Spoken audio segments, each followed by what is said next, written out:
The Statue of Unity is not just a tribute to Sardar Vallabhbhai Patel, but also a tribute to united India.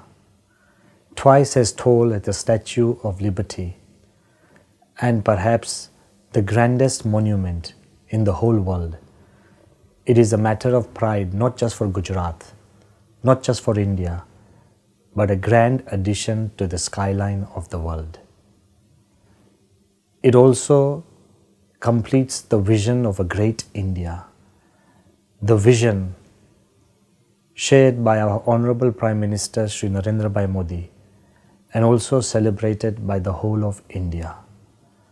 My deepest prayers and deepest congratulations go out to all the people involved in making this grand dream come true.